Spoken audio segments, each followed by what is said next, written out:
Hey YouTube world, harvest is plenty. Thanks for stopping by to check out the video.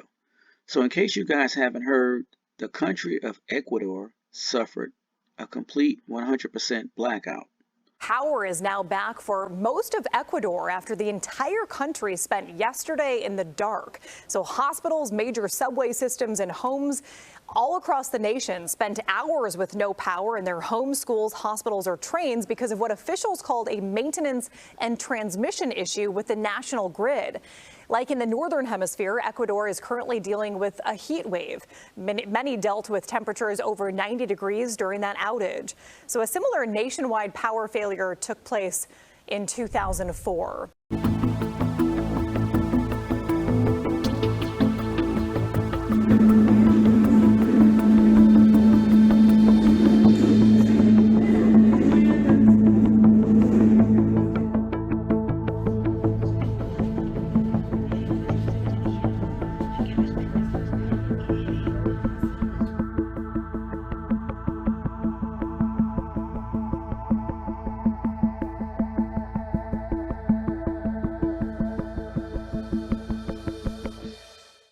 Se fue la luz.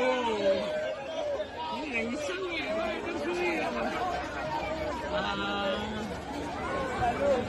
se fue la luz.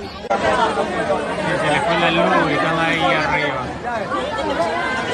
Se fue la luz.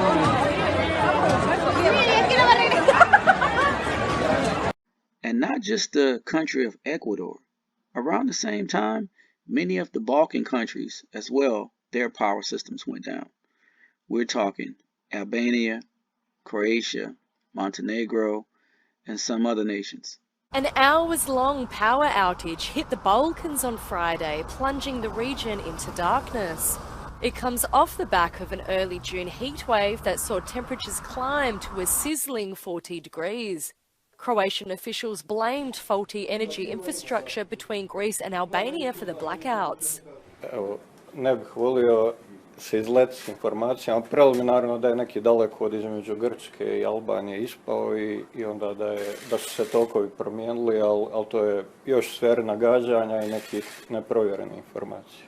Bosnia's state power company said the outage was caused by problems in a regional distribution line, while Albania's state power company said extreme heat caused the problem. Montenegrin officials said the increased daily load compounded by high temperatures led to the outages. Jednostavno nije moguće I nije potrebno da se uključenje vrši odjedanput iz prostog razloga što je to bio veliki atak na distributivnu mrežu. Dakle, moramo biti pažljivi, molim građane za malo strpljenja. Ovo su havarijska stanja koja su uobičajene, koja se dešavaju ne toliko često naravno u elektroenergetskim sistemima, ali nešto što se nikako ne može isključiti. The energy infrastructure collapse led to businesses shuttering, traffic gridlock and imposed emergency safety measures. Montenegro, Croatia, Bosnia and Albania have shared interconnected power grids since 1990.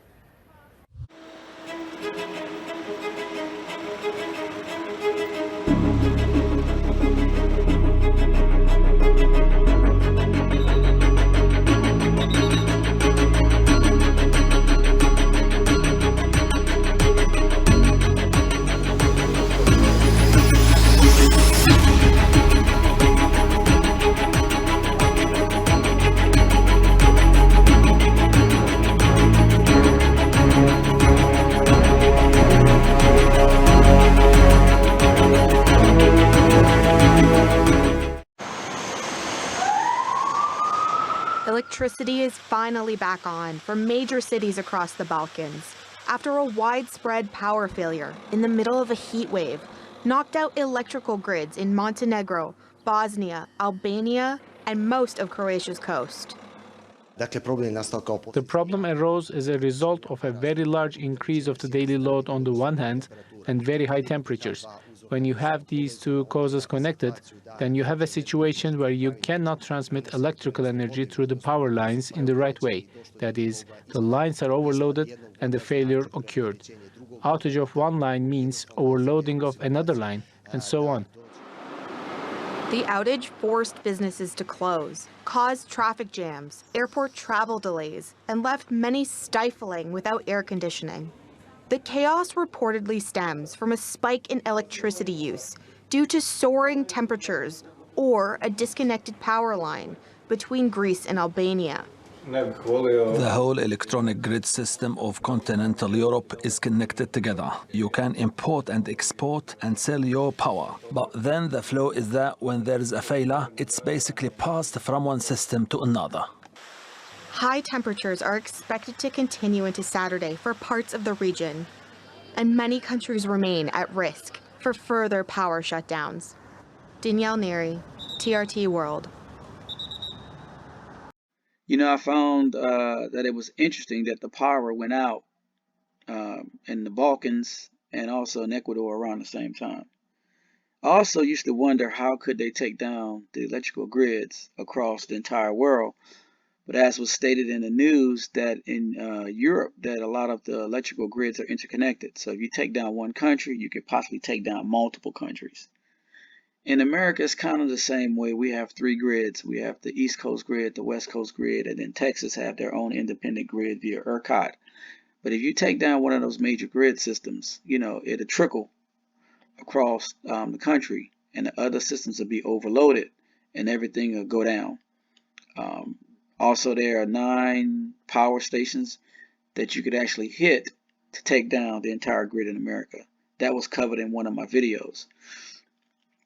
If you guys don't remember that, I'll try to put it back up.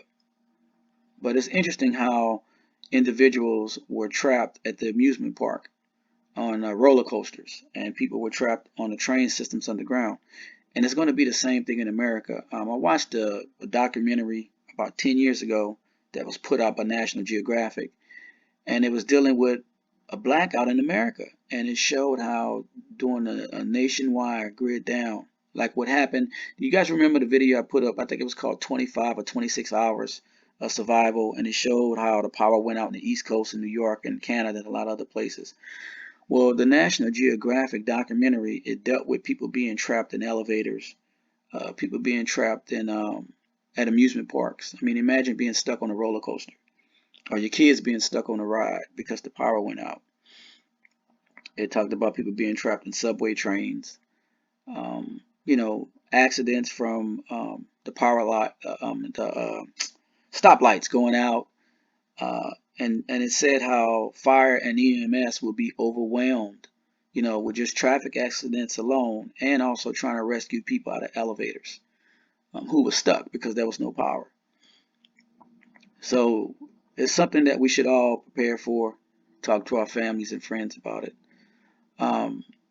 In that documentary by National Geographic, they showed a couple neighborhoods across America. It was fake. It was, you know, fictional, and it was simulating a grid down. And it showed that a lot of people the first day, they were all happy because they didn't have to go to work.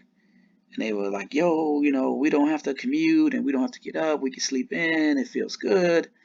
You know, they didn't have any backup power. So the food in their refrigerator and in the deep freezers was starting to thaw out. So they pulled it out, put it on a barbecue pit, and everybody in the neighborhood was having cookouts. The kids were playing in the streets, riding their bikes, walking the dogs, throwing the frisbees and baseballs, footballs, and all that stuff. Everybody was having a good time. And they cooked all their food in the first 2 or 3 days. You know, because they figured, hey, the power's going to come back on. We're going to be able to go back to the grocery stores, you know, and replenish what we cooked. But then day 5 kicked in. Day 8, day 9, day 10, day 13, 14, 15, 16, 17, and there's still no power. These people don't have any more food.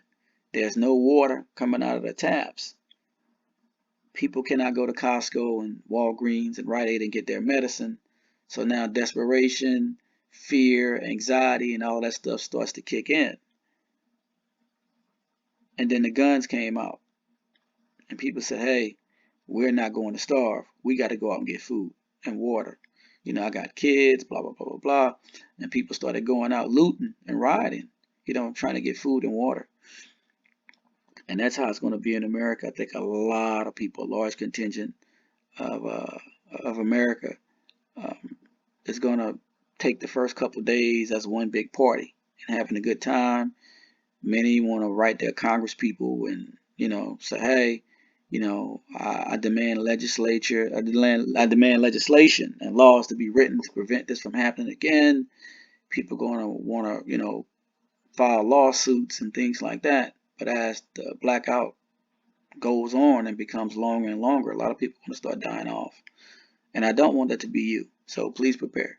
All right. Stay tuned for more content. Love you guys. May God continue to bless you and your family.